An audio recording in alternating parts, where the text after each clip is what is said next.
শুভ সকাল বন্ধুরা, কেমন আছো তোমরা সবাই? আশা করি ভালো আছো। দীপা স্টোরিতে তোমাদের অনেক অনেক ওয়েলকাম। তো সকালবেলা ঘুম থেকে উঠে ফ্রেশ হয়ে নিয়েছি। তো এবার ভাবছি বিছনার চাদরটা পাল্টে নেব।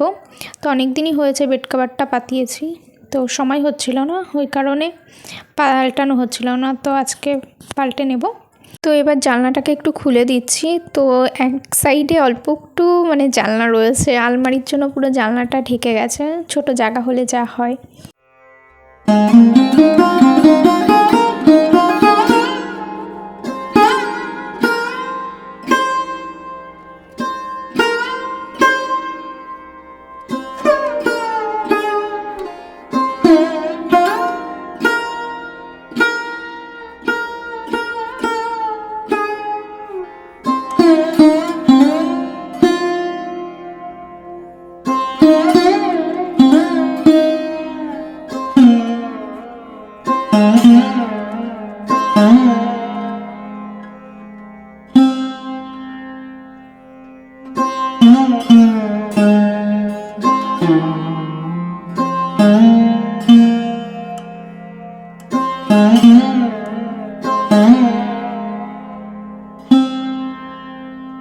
তো বেড কভারটা চেঞ্জ করে তারপর বালিশের ওয়াশারগুলো ভরে নিচ্ছি। তো তারপরে দেখি আলনার উপরে যেই টেবিল ক্লথটা পাতিয়েছি ওটাও নোংরা হয়েছে, তো ওটাকে তুলে দেব, তুলে নতুন একটা পাতাবো। তো তারপরে ভালো করে আলনাটাকে একটু মুছে গুছিয়ে নেব। তো জানো তো বন্ধুরা, মাঝে মাঝে যেদিনকে ভাবি যে না এই কাজগুলো করব, তো একবারে একটার পর একটা করতেই থাকি, এনার্জি পেয়ে যাই, সব কাজ একবারে গুছিয়ে নিয়ে তারপরে করি। আর মাঝে মাঝে এমন মনে হয় যে কিচ্ছু ভাল লাগে না, শুয়ে শুয়ে ল্যাদ খাই, কোনো মতে একটুখানি যেটুখানি না করার নয় সেটুখানি করি। সবটাই হচ্ছে শরীরের উপর। শরীর যদি ভালো থাকে তাহলে কাজ করতে এনার্জি পাওয়া যায়, আর শরীর যদি ভালো না থাকে তাহলে মনে হয় কাজ করতে ইচ্ছাই করে না, সারাদিন শুয়ে থাকি। তো তোমাদের সাথে কথা বলতে বলতে আমার আলনা গোছানো হয়ে গেছে। তো এবার ঘরটাকে ভালো করে ঝাড় দিয়ে নেব, ঝাড় দিয়ে তারপরে হচ্ছে ঘরটাকে মুছে নেব। তো চলো তোমরা পুরো ভিডিওটা দেখতে থাকো।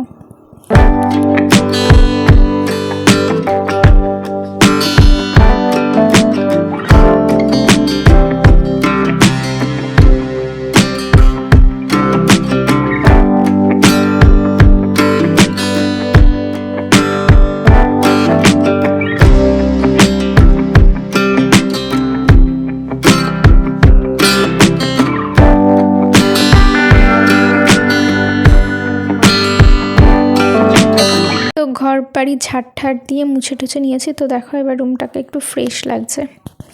তো আলমারির উপরে কিছু ফুলদানি ছিল, তারপরে ঘরটাকে একটু সাজিয়েছিলাম, তো সবগুলো খুলে ঠুলে রেখে দিয়েছে আলমারিতে। তো পরিষ্কার করার সময় পাচ্ছি না, ওর জন্য সব তুলে রেখে দিয়েছি। পরিষ্কার না করলে না দুদিন পরই ঝুল পড়ে, আর সে দেখতে বিশাল খারাপ লাগে। তো তারপরে চলে আসলাম জামা কাপড় নিয়ে, বিছনার চাদরটা ধুয়ে দেব, আর কিছু জামা কাপড় রয়েছে সেগুলোকেই ধুয়ে দেব। তো শীত তো প্রায় চলেই গেছে, গরম পড়ে গেছে, ওর জন্য শীতের সব জামা কাপড়গুলো আগের দিন কিছু ধুয়ে দিয়েছিলাম, যত সোয়েটার টোয়েটার ছিল সব ধুয়ে দিয়েছিলাম। আর এখন দেখলাম আরও কিছু ঘরে জামা কাপড় রয়েছে, তো এইগুলো সব কিছু বের করে নিয়ে এসেছি। তো এই জামা কাপড়গুলো আজকে ধুয়ে দেব, ধুয়ে সব কিছু আলমারির মধ্যে তুলে রেখে দেবো।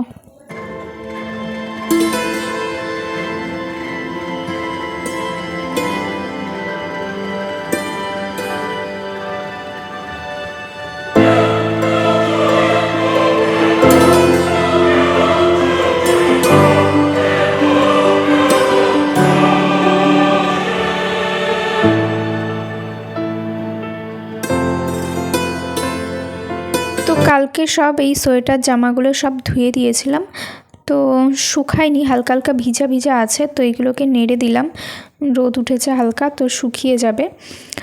আরও কিছু কেচেছি, সেগুলো এখন মেলবো সব। তো মেলে ঠেলে নিচে চলে আসলাম। তো এখন রান্না করব। তো এখানে গাজর কেটে নিয়েছি কিছু, তো গাজরের হালুয়া করব। এগুলো সব আমাদের জমির গাজর। আর হচ্ছে এখানে কিছু সবজি কেটে নিচ্ছি, মাংস করব। তো এটা রবিবারের ব্লগ। তো গাজরগুলো এত মিষ্টি, কি বলবো, খুব মিষ্টি ছিল। তো কাঠে রান্না করব, গ্যাসটা চলে গেছে, ওর জন্য কাঠেই রান্না করব। কাঠের উনুনে রান্নার একটা অন্যরকমই টেস্ট, খুবই সুন্দর লাগে। শিলে মশলা বেটে আর কাঠের উনুনে রান্না করার হেভি লাগে খেতে। বাট গরমকালে কাঠের উনুনে রান্না করা সম্ভব না, অসম্ভব ব্যাপার। তো আজকে চিকেন করব আর হচ্ছে গাজরের হালুয়া করব। তো তোমরা দেখো পুরো ভিডিওটা, তোমাদের সাথে শেয়ার করব। চিকেনের রেসিপিটা শেয়ার করলাম না, তো মাঝে মাঝে তো শেয়ার করি চিকেনের রেসিপিটা। তো গাজরের হালুয়ার রেসিপিটা তোমাদের সাথে শেয়ার করব। তো আমার মাংস প্রায় হয়েই গেছে, গরম মশলা বেটে নিয়েছি, বেটে মাংসে দিয়ে দিয়েছি। মাংস তৈরি হয়ে গেছে আর এদিকে ভাতও আমাদের ফুটে গেছে। তো মাংস আর ভাত। তো এখানে গাজরের হালুয়া করার জন্য আমি গাজরগুলো মেশিনে কুচিয়ে নিচ্ছি। তো হাত পুরো ব্যথা হয়ে গেছে এতগুলো গাজর কোচাতে। তো দেখো কি সুন্দর কুচিয়ে নিয়েছি, গ্রেট হয়ে গেছে। তো সামান্য কড়াইতে হচ্ছে ঘি দেব, ঘি দিয়ে তার মধ্যে তোমার হচ্ছে তেজপাতা, গোটা গরম মশলা আর সামান্য একটু চিনি দেব, এটাকে ফোড়ন দেব। ফোড়ন দিয়ে তো তারপরে যেই কোচানো গাজরগুলো ছিল ওগুলোকে দিয়ে হালকা ভেজে নেব, খুব বেশি ভাজবো না, হালকা ভেজে নেব। ভেজে নিয়ে তো তারপরে দুধ দিয়ে দেবো, দুধ দিয়ে একটুখানি জাল দেব যতক্ষণ না হয়। আর দুধটা যদি সামান্য একটু কম হয়ে যায় তো সামান্য গরম জলও দিয়ে নিতে পারো। আমি 500 মতন দুধ এনেছিলাম, তো সামান্য আর একটু গরম জল দিয়েছিলাম, দিয়ে ওটাকে ফুটিয়েছিলাম। তারপরে ওর মধ্যে স্বাদ মতন চিনি আর সামান্য লবণ দিয়ে ভালো করে ওটাকে জাল দিতে হবে। আর একটু কাজু কিশমিশ দিলে আরও টেস্টি হবে। তো হয়ে গেছে আমাদের গাজরের হালুয়া। তো বন্ধুরা রান্নাবান্না হয়ে গেছে। তো এরপর স্নান করে চলে আসলাম ফ্রেশ হয়ে। তো এবার ঠাকুরকে একটু পুজো দিয়ে নেব। তো চলো তোমরা পুরো ভিডিওটা দেখতে থাকো।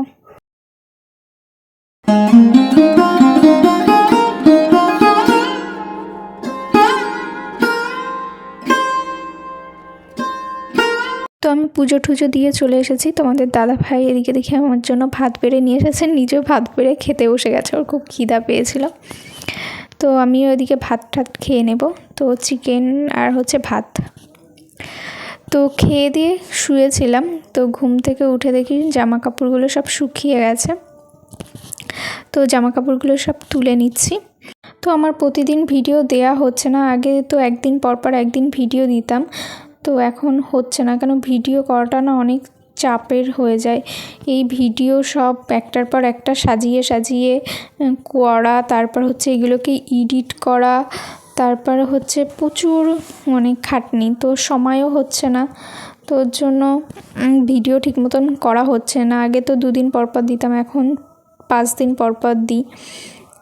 মানে সময়ের অভাবে খুবই চাপের বিষয়। মানে যে ব্লগ করে সেই জানে যে কতটা খাটনি, এর পেছনে কতটা খাটতে হয়। যে কাজ বাজ করে ক্যামেরা ধরলেই আর ব্লগ হয়ে যায় না, এরপর মানে এর পেছনে প্রচুর সময় দিতে হয়। তো অনেকে ভাবে খুব সহজ, মানে ক্যামেরা ধরলেই হয়ে যায়। তো ক্যামেরা ধরার লোকটারও প্রয়োজন হয়, যে একটা লোক ক্যামেরা ধরে দেবে, ভালো করে ভিডিওটা তুলে দেবে। তো সবসময় সেই মানুষটাও থাকে না, নিজেকে হয়তো ক্যামেরা এখানে ওখানে রেখে করতে হয়, বা নিজে হাত দিয়ে ক্যামেরা করতে হয়, এর জন্য হয়তো ভিডিও কোয়ালিটিটাও ঠিক ভালো আসে না। তো যাই হোক এইভাবেই করতে হচ্ছে, এইভাবেই করে যাচ্ছি, তোমরা একটু সাপোর্ট করো। তো আমি সব জামা কাপড় নিয়ে নিচে চলে এসেছি। অনেক দিনের সোয়েটার রয়েছে সব শীতের, এগুলো সব কেচে আজকে সব আলমারিতে তুলে দেবো। অনেক দিন ধরে ভাবছি তুলবো, হয়ে উঠছিল না। তো এখন সবগুলো কেচে তুলে দিচ্ছি, তোমাদের দাদা ভাইয়েরগুলো, আমারগুলো, তারপর হচ্ছে কম্বল টম্বল সব তুলে দিচ্ছি। এবার খাটটা একটু পরিষ্কার হবে। তো জামা কাপড় দিয়ে সব জায়গা ভর্তি ছিল, এবার একটু ফাঁকা হবে। তো চলো তোমরা পুরো ভিডিওটা দেখতে থাকো। তো আলমারিটাও একটু এলোমেলো হয়ে রয়েছে, তো আলমারিরও কিছু জিনিসপত্র একটু গুছিয়ে নিচ্ছি। তো তোমাদের সাথে একদিনকে আমাদের আলমারির ট্যুরটা আমি শেয়ার করবো, আমি আলমারিটা কীভাবে গুছিয়ে রেখেছি অন্য একদিন শেয়ার করব। তো জামা কাপড় গুছিয়ে টুছিয়ে চলে আসলাম রান্নাঘরে। তো সন্ধ্যাবেলা এখন একটু ভাবছি গাজরের হালুয়া বাড়ির সবাইকে দেবো, দিয়ে দেখবো কেমন হয়েছে। সত্যি কথা বলতে খুবই সুন্দর হয়েছিল, মানে আমি ভাবিনি যে এত টেস্টি হবে। গাজরগুলো খুব মিষ্টি ছিল, আমাদের জমির গাজর, ওর জন্য আরও বেশি টেস্টি হয়েছিল খেতে। তো তোমরা এইভাবে বাড়িতে একদিন ট্রাই করে দেখো, খুবই ভালো লাগে। তো বন্ধুরা, আজকের মতন ভিডিওটা এই পর্যন্তই। তোমাদের যদি ভালো লেগে থাকে অবশ্যই লাইক কমেন্ট শেয়ার করে দিও, আর নতুন হলে চ্যানেলটিকে সাবস্ক্রাইব করে বেল আইকনটা অল করে দিও। তো আজকের মতন চলো, টাটা, সবাই ভালো থেকো, সুস্থ থেকো। দেখা হচ্ছে নতুন দিনে নতুন ভিডিও নিয়ে। তো তোমাদের দাদাভাই খাচ্ছে আর বলছে খুব সুন্দর হয়েছে। তো চলো আজকের মতন বাই বাই।